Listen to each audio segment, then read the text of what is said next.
스트리트 저널 일면에 한국의 값비싼 청혼 문화를 조명한 기사가 실렸어요. 결혼식 전 비싼 장애물 4,500달러짜리 청혼이란 타이틀인데, 하루 숙박비가 100만 원이 넘는 고급 호텔, 명품 가방, 장신구들, 그것을 선물하는 게 최근 젊은이들 사이에 한국의 청혼 문화가 되었다는 거예요. 청혼을 하기 위해서 수백만 원의 돈을 쓰고 몇 대의 카메라를 설치해서 그 청혼 과정을 인스타그램에 올리고 누군가에게 보여주고 친구들에게 과시하고, 그래서 큰 비용이 드는 호화로운 호텔 청혼이 커플들에게 큰 부담을 주고 혼인율을 낮추는 그런 영향을 끼칠 것이다 지적을 합니다. 비슷한 맥락으로 수학 1타 강사인 정승재 씨가 우리나라 저출산 원인 중에 하나가 이러한 허세와 과도한 인정 욕구에 있다고 지적을 해요. 자신이 어렸을 때는 우리나라에 페라리, 그 스포츠카죠, 그 페라리가 한 대도 없었다. 다 못 살았지만 아기는 많이 낳았다. 근데 지금은 잘 살게 되었는데 왜 아기를 안 낳을까? 이게 다 인스타그램 때문이다, 이렇게 이야기를 합니다. 아이들하고 비싼 호텔에 가서 놀아주는 멋진 모습을 자랑하듯 올리니까 마치 늘 그런 고급스러운 생활을 하는 것처럼 보여지고, 그것을 본 사람들은 상대적인 박탈감이 느껴지고 나만 불행한 것 같고 나는 이렇게 애를 잘 키울 자신이 없으니까 아예 포기를 해버린다는 거예요. 그것이 뭐 전체적인 이유만은 아니겠지만 어느 정도 또 공감이 가는 그런 내용이기도 합니다. 자, 코로나를 거쳐오면서 사람들이 온라인상에서 카카오톡이나 페이스북이나 인스타그램이나 유튜브에 많은 시간들을 보내고 있죠.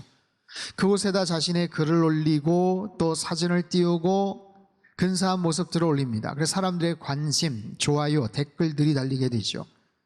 그래서 사람들이 좋아요를 누르거나 댓글들을 달고 공유를 해주고 조회수가 올라가면 기분이 좋은 거예요. 뭔가 보상을 받는 듯한 그런 심리가 작동을 합니다. 그 과정 속에서 묘한 희열을 느끼고, 그래서 수시로 설정해 놓은 알림 소리가 나면 다른 일을 하다가도 습관적으로 들여다보죠. 아예 중독성 있는 그런 모습처럼 그냥 살아가는 거예요.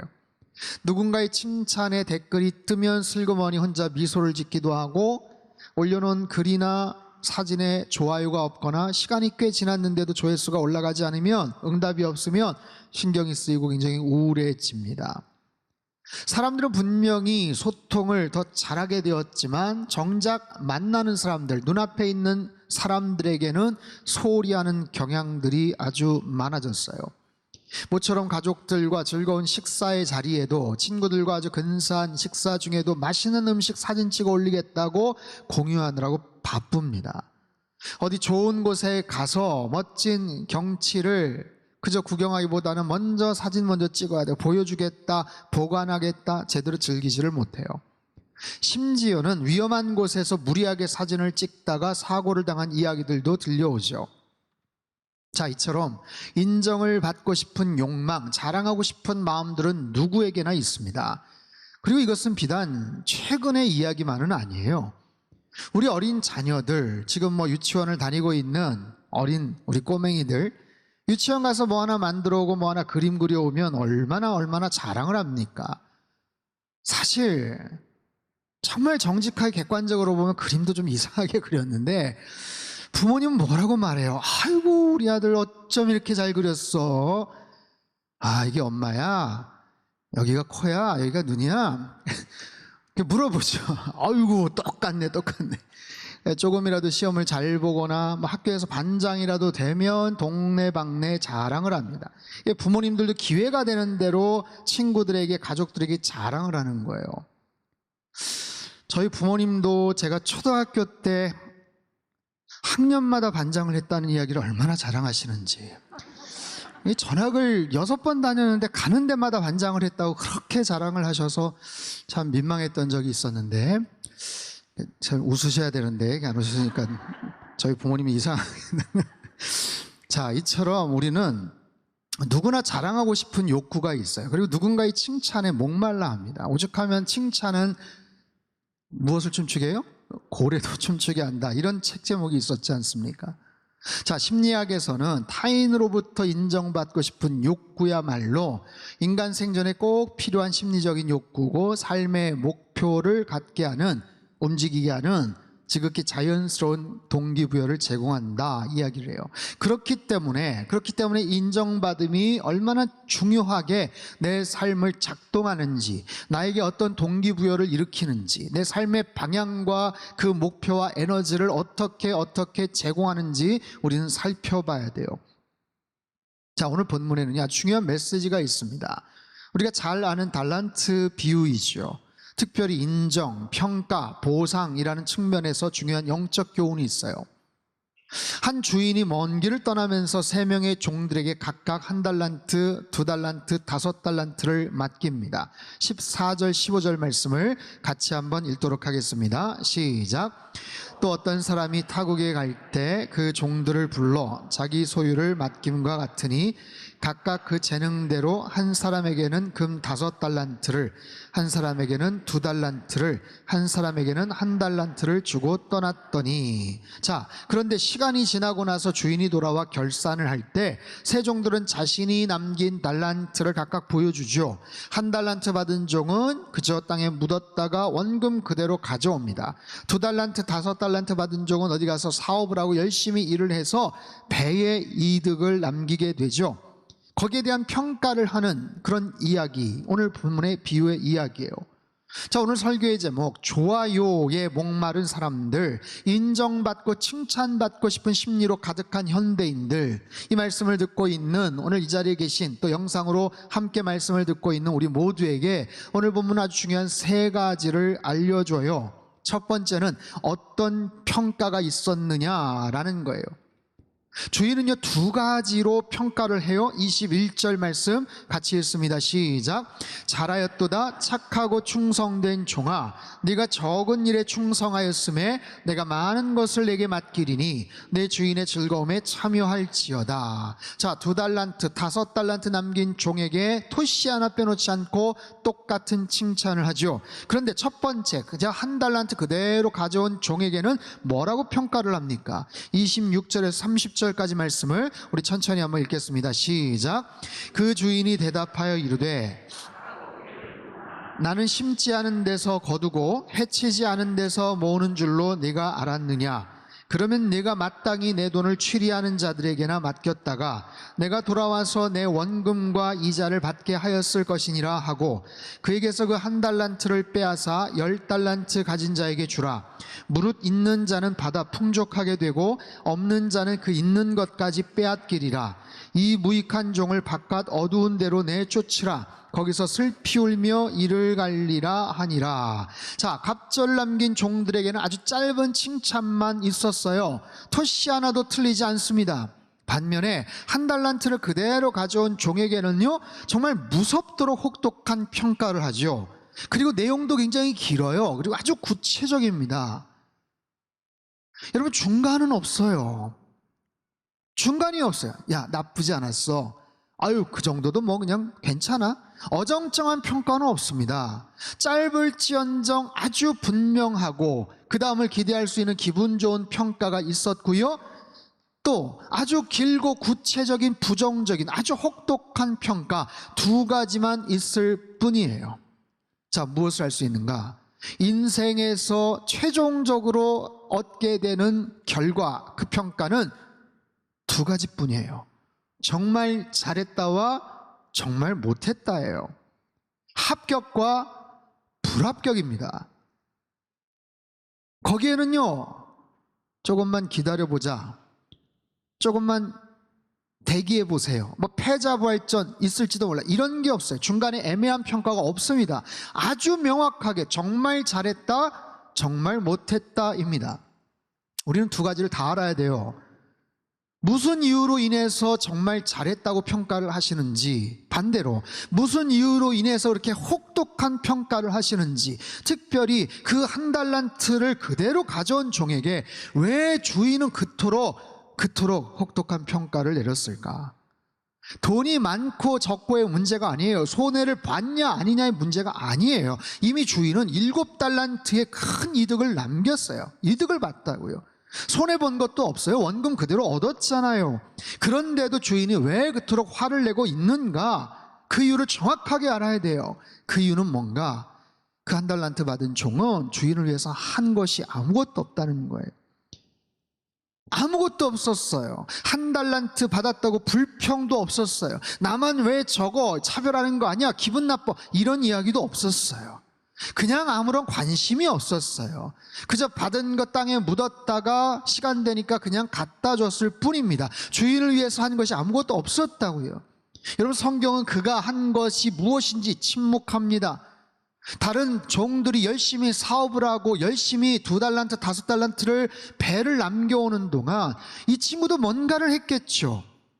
꽤 오랜 시간 동안 나름대로 뭔가를 바쁘게 분주하게 살았겠죠. 그러나 어떤 훌륭한 일을 했는지, 얼마나 자기만을 위해서 어떤 대단히 훌륭하고 바쁘고 분주하게 시간을 보냈는지 하나도 중요하지 않더라고요. 주인을 위해서 한 것이 아무것도 없었기 때문입니다. 자신에게 기회를 주고 시간을 주고 달란트를 맡겨준 주인에게 아무것도 하지 않았을 때 그 주인은 굉장히 혹독하고 무섭게 돌변을 합니다. 사랑하는 성도 여러분, 우리도 언젠가는 이런 평가를 받게 돼요. 칭찬을 받든지 책망을 받든지입니다. 중간은 없어요. 자, 여러분은 어떤 평가를 받으실 것 같습니까? 어떤 평가를 받아야만 할까요? 나에게 주신 달란트를 여러분 꼭 확인해 보십시오. 얼마를 받았는지, 그리고 내가 그것을 위해서 어떤 일들을 지금 하고 있는지, 나에게 주신 분을 위해서 어떻게 지금 살아가고 있는지, 사회적으로 아무리 엄청난 이력이 있고 대단한 업적을 남기고 세상에서 어마어마한 일들을 하면서 사람들에게 세간의 좋은 평가를 받았다고 하더라도 정작 주인을 위해서 한 것이 아무것도 없을 때는 주인의 평가가 이토록 무섭고 혹독하다는 사실을 우리는 꼭 기억해야 합니다. 악하고 게으른 종이라는 무서운 평가를 받지 않도록 착하고 충성된 종이라는 가장 멋진 칭찬을 받으시는 저와 여러분의 삶이 되시기를 주님의 이름으로 축원합니다. 자, 두 번째는요, 누가 우리를 평가하는가입니다. 누가 우리를 평가하는가. 자, 좋아요에 목마른 사람들, 성경에서도 이런 인정 욕구에 목말라는 사람들이 참 많습니다. 대표적인 사람이 창세기 4장의 가인이에요. 여러분, 놀랍지 않습니까? 이런 인정 욕구에 정말 목마른 사람이 창세기 4장부터 등장을 해요. 여러분, 가인은요, 성경에 나오는 최초의 살인자로 우리가 기억하고 있죠. 그런데요, 동시에 그는 누구보다 칭찬에 목말랐던 사람이에요. 그가 하나님께 어떤 평가를 받았어요? 하나님은 그의 제사를 거절하셨어요. 인정하지 않으셨다고요. 제사 드리는 그의 마음이 뭔가 잘못되어 있었기 때문이에요. 그래서 아벨의 제물은 받으셨지만 가인과 그의 제물은 받지 않으셨어요. 그러자 가인은 몹시 분노했고 안색이 변하여 하나님께 화를 내었고, 그 분노와 화를 참지 못해서 동생 아벨을 돌을 들어서 죽이게 됩니다.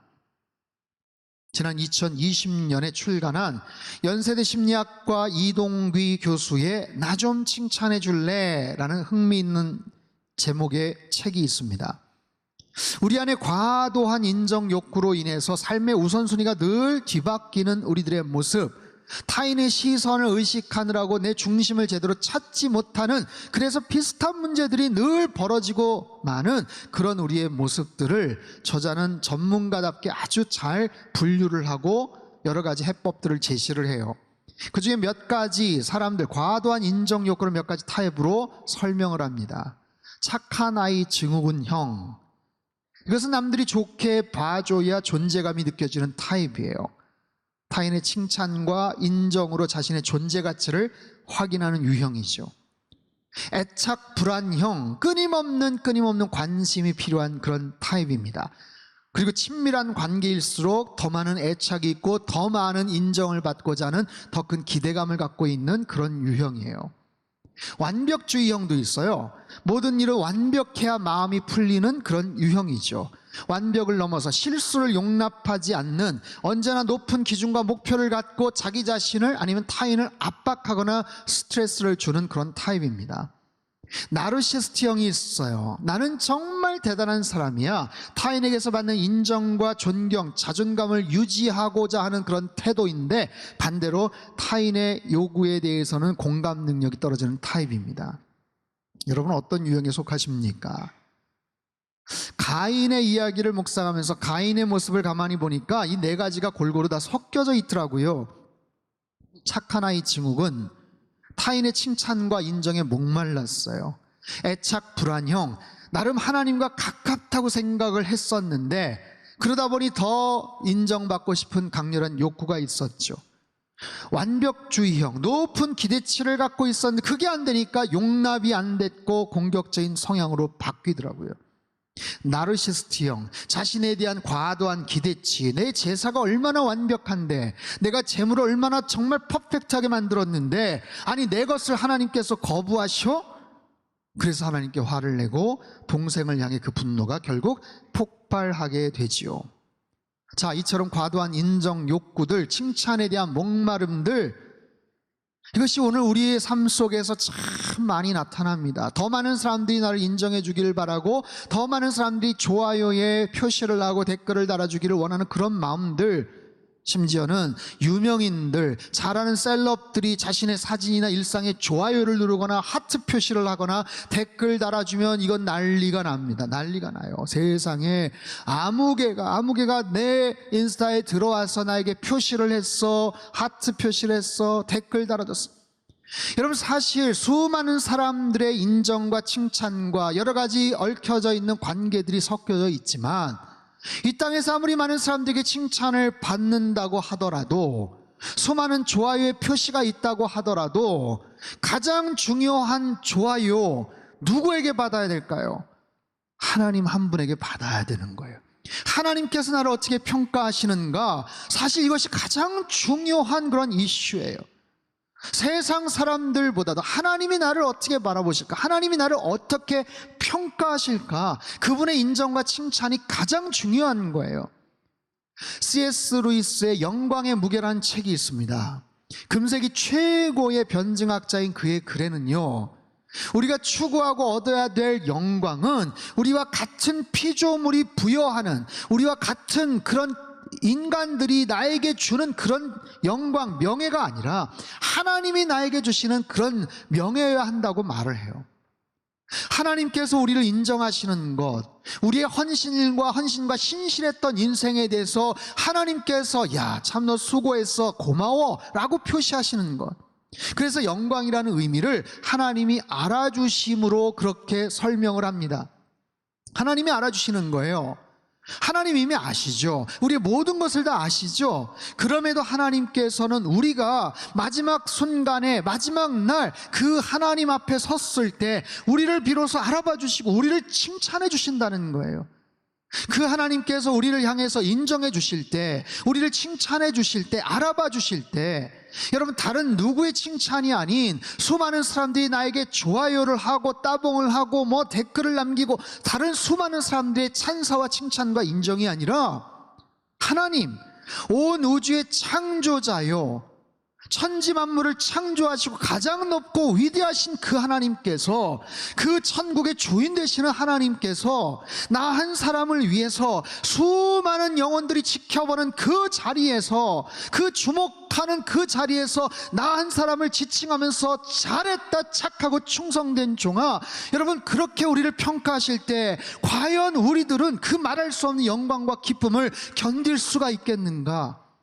그 영광을 감당할 수가 있겠는가? 그 영광의 무게를, 그 황공함을 과연 감당할 수가 있겠는가? 여러분 우리가 궁극적으로 받아야 될 칭찬과 인정은 바로 하나님 한 분이신 줄로 믿습니다. 가끔요 오디션 프로그램에서 출연자들이 열심히 노래를 했잖아요, 뭔가를 했잖아요, 평가하는 분들이 계세요. 하면서 평가를 합니다. 뭐 한두 마디 코멘트를 남기죠. 근데 다른 평가들이 다 칭찬하고 인정을 하는데 그 중에 가장 권위 있고 실력 있는 평가자가 정색을 하면서 제 생각은 조금 달라요 하면 분위기가 싸해집니다. 반대로 다른 사람들이 다 별로라고 해도 오히려 그 사람이 아니에요, 저는 정말 좋았는데요, 하면 그 참가자의 표정이 달라지는 것을 볼 수 있어요. 마찬가지입니다. 여러분, 수만 명이 나를 칭찬하고 인정해도 하나님이 아니라고 하시면 아닌 거예요. 수많은 사람들이 나를 비난하고 무시해도 하나님께서 아니야, 너 정말로 잘했어, 너 수고했어 라고 하시면 끝나는 겁니다. 사랑하는 성도 여러분, 하나님께서 우리를 인정하시고 칭찬하세요. 그리고 그날은 반드시 올 줄 믿습니다. 그토록 좋아요에 목말라 하고 갈망하지만 오직 한 분 하나님, 그분의 칭찬과 인정을 바라보시면서 이 땅에서 날마다 승리하는 삶을 살아가시기를 주님의 이름으로 축원합니다. 세 번째, 언제 그런 평가를 받는가? 달란트 비유에서 가장 가슴이 철렁하는 순간은요, 주인이 돌아올 때예요. 성경은 그저 오랜 후에 종들의 주인이 돌아와 결산했다. 근데 얼마나 오랜 후였는지 몰라요. 예측이 가능했던, 아니면 예측하지 못했던 그런 시간이었는지 모르지만 중요한 것은 그 결산의 시간이 반드시 온다는 사실이에요. 마지막 순간이 이제 결산하자라고 찾아오시는 순간이 반드시 틀림없이 온다는 거예요. 우리 모두에게도 때가 되었을 때 우리 인생의 마지막 순간이 이렇게 찾아옵니다. 그 순간을 우리는 어떻게 맞이할 것인가? 제가 내일자 국민일보, 내일 나올 국민일보 겨자씨에 그 원고에 이렇게 썼어요. 인생에 중요한 세 가지 질문이 있습니다. 어떻게 꿈을 성취할 것인가? 어떻게 얻어진 꿈을 지킬 것인가? 어떻게 축적된 복을 나눌 것인가? 내가 어떻게 꿈을 성취하는가? 그리고 얻어진 꿈을 어떻게 지키는가? 거기에서 얻어진 축복을 어떻게 베풀고 나누면서 사는가? 여기에 따라서 평가가 달라지죠. 사도 바울이 쓴 마지막 편지에서의 고백입니다. 나는 선한 싸움을 싸우고 나의 달려갈 길을 마치고 믿음을 지켰으니 이제 후로 나를 위하여 의의 면류관이 예비되었으므로 선한 목표를 향해 열심히 달려나가시고 끝까지 믿음을 잘 지키십시오. 얻어진 축복을 베풀고 나누며 살아가십시오. 그럴 때 우리에게 주시는 생명과 의의 면류관이 기다리고 있을 겁니다. 그렇게 원고를 썼어요. 여러분, 그렇습니다. 누구에게나 마지막 순간이 오죠. 그리고 그 순간에 받는 평가는 제각각입니다. 마지막에 받는 영광의 면류관이 있어요. 그때가 언제인지 모르지만 결국 그 순간은 찾아옵니다. 우리의 모든 것들은 결국 흙으로 돌아가요. 내가 자랑할 것이 하나도 남지를 않더라고요. 내가 받아왔던 모든 칭찬과 인정이 하나도 중요하지 않아요. 대신 우리가 받아야 될 가장 중요한 칭찬, 단 한 분만의 칭찬이 기다리고 있을 뿐이에요. 우리의 주인 되시고 우리의 생사를 주관하시고 온 세상의 통치자의 천국의 주인 되시는 그분께서 우리를 평가하세요. 사랑하는 아들아, 사랑하는 딸아, 너의 믿음을 지키느라 참 수고 많았어. 너 참 힘들었지. 너 고생 많았지. 열심히 살아줘서 고마워. 잘했다. 착하고 충성된 종아. 이 땅에서 엄청난 일들을 남겼기 때문에 더 큰 칭찬을 하고 그렇지 않은 게 아니에요. 1달란트든 2달란트든 5달란트든 아니 50달란트를 남겼어도 똑같은 칭찬을 하셨을 겁니다. 사랑하는 성도 여러분, 우리에게도 언젠가 그 순간이 와요. 나와 결산하자. 마지막 때가 분명히 옵니다. 여러분, 너무 사람들의 칭찬에 목말라 하지 마십시오. 사람들의 인정과 칭찬에 매달리지 마세요. 오직 하나님께서 주실 그 영광스러운 칭찬을 바라보면서 여러분 살아가십시오. 잘했다, 잘했다, 착하고 충성된 종아, 수고 많았어. 수많은 영혼들이 지켜보는 가운데서 나를 콕 집어서 지목하시면서 너 참 수고 많았어. 여러분, 그 영광스러운 것을 감당할 수가 있겠습니까? 그 나를 생각하면서 나에게 주신 삶의 기회가 얼마가 될지 여러분 계산해 보십시오. 나에게 주신 달란트가 얼마가 될지 여러분 따져 보십시오. 그리고 나에게 주신 그 영광의 주인에게 내가 지금 어떤 모습으로 헌신하며 살고 있을지 그 평가는 분명히 잘했다와 아주 못했다 냉혹하게 갈라져요. 여러분, 그 사실을 분명하게 기억하시고 남은 평생 나에게 주실 영광스러운 그 칭찬, 잘하였도다 착하고 충성된 종아, 이 평가, 이 칭찬을 기대하시며 날마다 승리하며 살아가시기를 주님의 이름으로 축원합니다.